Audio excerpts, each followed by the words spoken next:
خرافات اور رسموں نے کیا ہے۔ دین پر عمل کرنا اتنا ہمارے لیے آسان نہیں جتنا رسم و رواج پہ عمل کرنا ہمارے لیے آسان بن گیا۔ آپ حیران ہوں گے، ہمیں اتنی سنت کی قدر اور اہمیت نہیں جتنی برادری کے بنائے رسم و رواج اور قوانین کی قدر ہے۔ اگر مسلمان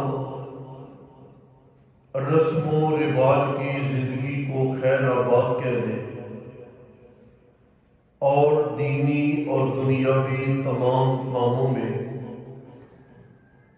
سنت رسول اکرم صلی اللہ تعالی علیہ وسلم کو اختیار کریں تو یقین فرما لیں اس جیسی عزت اور اس جیسا شرف وہ کسی اور چیز میں نہیں ہے۔ آپ ذرا غور کریں، ہم جب اپنے بہن بھائی یا بچوں کے نکاح کی طرف متوجہ ہوتے ہیں تو ہم مسلمانوں نے جو سب سے بڑا نقصان اٹھایا وہ یہ رشتہ ناتا طے ہونے سے بچوں کی ولادت ہونے تک ہر گھڑی ہماری رسموں میں، ہر موقع ہمارا رواج کی نظر ہے۔ آپ منگنی سے چلے بارات تک، مہندی سے چلے بچوں کی ولادت تک، آپ کو کہیں سنت رسول صلی اللہ علیہ وسلم نظر نہیں آئے گی، بلکہ ہم بچوں کی زندگی کا ایک اعتبار سے خود خاتمہ کرتے ہیں کہ ایسے لا یعنی اخراجات جس کے نیچے کل ہماری نسلیں دب کے رہتی ہیں اور زندگی کا وہ حصہ جس سے انہوں نے لطف اندوز ہونا تھا، زندگی کے اس حصے میں وہ اپنے قرض اتارنے کی فکر میں رہتے ہیں، اور جب ایک قرض ابھی اتر نہیں پاتا تو نئے رواج اور نئی رسمیں ان کو ایک نئے قرض کے بوجھ کے نیچے دبا دیتی ہیں۔ آپ غور کریں نہ کریں، یہ ہر گھر، ہر فیملی اور ہر مسلمان کے گھر کی ریت ہے۔ میں اس لیے یہ عرض کر رہا ہوں، منگنی یہ شریعت نہیں ہے۔ شریعت رشتے ناتے کا طے ہو جانا، مہندی نکالنا یہ شریعت نہیں، یہ اپنی نسل کے اوپر قرضوں کا بوجھ ڈالنا۔ بارات یہ شریعت نہیں، یہ بچی کے گھر اور فیملی پر لا یعنی اخراجات کا بوجھ ڈالنا۔ میں نے ابھی عرض کیا نا کہ ولادت تک آپ دیکھیں بچے کی پیدائش کا مرحلہ آتا ہے تو ذمہ داری اخراجات کی کس کی ہے؟ باپ کی، کہ وہ اخراجات برداشت کرے۔ ہم بچیوں کو بیچ دیتے ہیں، بچیاں اپنے میکے میں رہتی ہیں، ولادت کے مواقع اکثر اوقات وہیں پہ ہوتے ہیں۔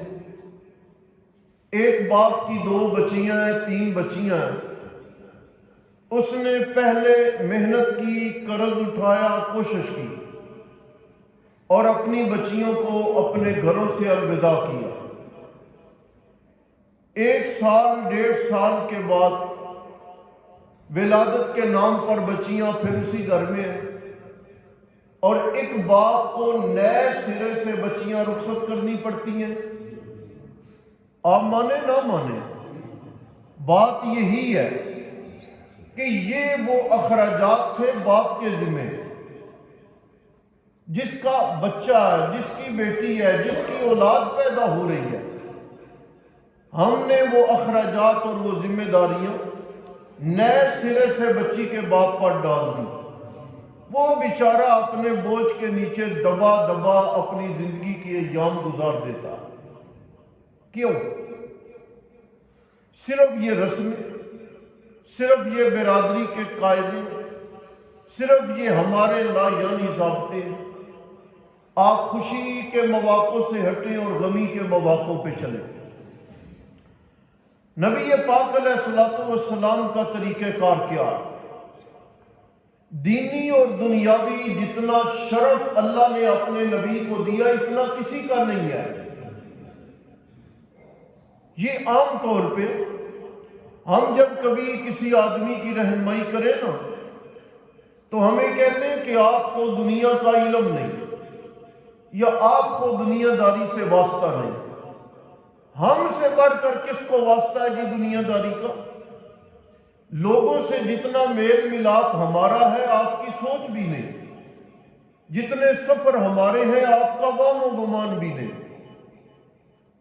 لیکن تعزیت ہو جانے کے بعد کھانا ہے میت کے گھر میں پکنے سے منع کر دیا گیا.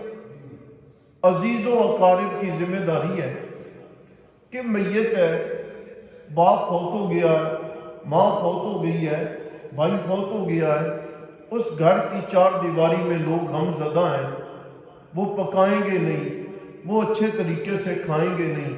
آپ نے کیا کرنا ہے جی؟ اپنے گھروں میں کھانا بنائیں اور اپنے گھروں میں کھانا بنا کے تعزیت والے گھر لے جائیں.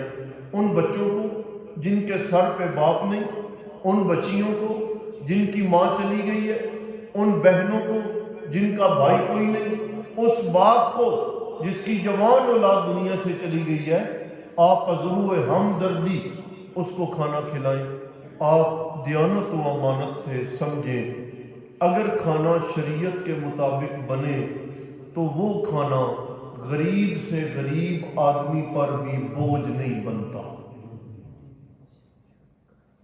ایسے ہی ہمارا محلہ کھاتا ہے، ہمارا گاؤں کھاتا ہے، ہمارے ارد گرد کے کئی قصبے اسے خوشی کا کھانا سمجھ کے کھا جاتے ہیں. جی 10 دیگیں پکی ہیں، جی 15 دیگیں پکی ہیں. یہ کیا؟ شریعت آسانی بانٹنے آئی ہے.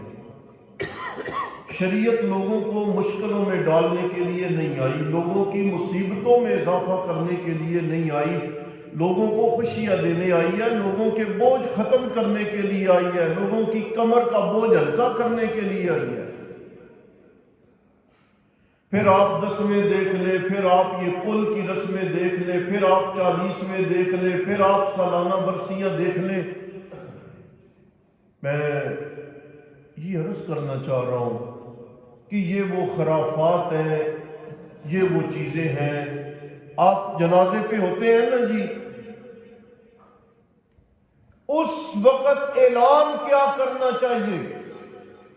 اعلان اس وقت یہ کرنا چاہیے کہ میت کے ذمہ اگر کوئی لین دین کا معاملہ ہے، ہم بیٹے، بھائی، دوست، رشتہ دار، وارث ہیں، ہم میت کا قرض چکائیں گے. اعلان ہونا ہے صرف یہ. ایسے ہی ہے.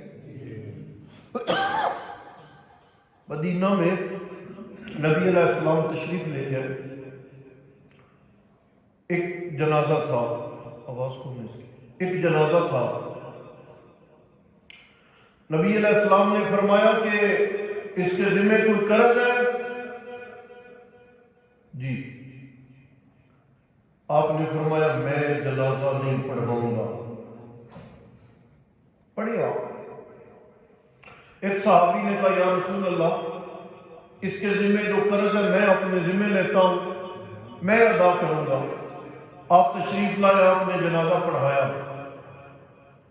پھر وقت گزرا، مالی فراخی پیدا ہو گئی، بیت المال میں وسعت آ گئی، کو کم کر دیں، کیا ہو گیا، مالی وسعت آ گئی، ایک جنازہ آیا، نبی پاک علیہ السلام نے فرمایا میت پہ قرض ہے؟ جی ہے، آج کے بعد ان میتوں پر جو قرض ہوگا وہ میں اللہ کا نبی اپنی طرف سے ادا کروں گا، اور جو یہ وراثت چھوڑ کے جائیں گے وہ ان کے بچوں میں تقسیم ہو جائے گی۔ اعلان یہ ہونا تھا، ہم نے کیا اعلان کیا؟ جنازے تو بعد مہمان کھانا کھا کے جائے، وہ دعوتیں دینے کا موقع ہے، وہ کھانوں پہ وعدہ کرنے کا موقع ہے۔ وہ بیٹا سب میں کھڑا رو رہا ہے کہ میرے سر سے باپ کی شفقت کا سایہ ختم ہو گیا، اور اس کے ساتھ کھڑا بندہ اعلان کر رہا ہے کہ جنازے کے بعد کھانا کھا کے جائیے گا۔ یہ وہ خرافات ہیں جن کو ہم نے ترجیح دی اور جن کو ہم نے فالو کیا، اور دین آپ نے فرمایا آخری بات کرو، ان الاسلام قد بدأ غریبا وسیعود غریبا او کما قال علیہ السلام۔ نبی علیہ السلام نے فرمایا دین جب آیا تھا اس وقت بھی اجنبی تھا، ایک زمانہ آئے گا دین پھر اجنبی ہو جائے گا، آج دین اجنبی ہو چکا۔ ہم آج دین کو بھی رسماً اپناتے ہیں، دین کو دین سمجھ کے نہیں اپنا رہے۔ دین سمجھ کے اپنانے والے ایران کے دسترخوان پہ حضرت حذیفہ سے ایک لقمہ نیچے گر گیا، اٹھایا صاف کر کے کھانے لگے۔ خادم نے کہا یہ لوگ کیا کہیں گے کہ مسلمان ہیں، گرے ہوئے لقمے اٹھا کے صاف کر کے کھا رہے ہیں، آپ اس لقمے کو چھوڑ دیں، نیا لقمہ اٹھا لیں۔ آپ نے ایک تاریخی جملہ بولا کہ میں ان بے وقوفوں کی وجہ سے اپنے نبی کی سنت کو چھوڑ دوں۔ یہ ہے دین اور یہ ہے عمل۔ آپ کوشش کریں اپنے معاملات زندگی ہیں، خوشیاں، غمیاں، ان میں نبوی طریقے کو فالو کریں، اصحاب کے طریقے کو ترجیح دیں۔ اللہ تعالیٰ ہمیں عمل کی توفیق نصیب فرمائے۔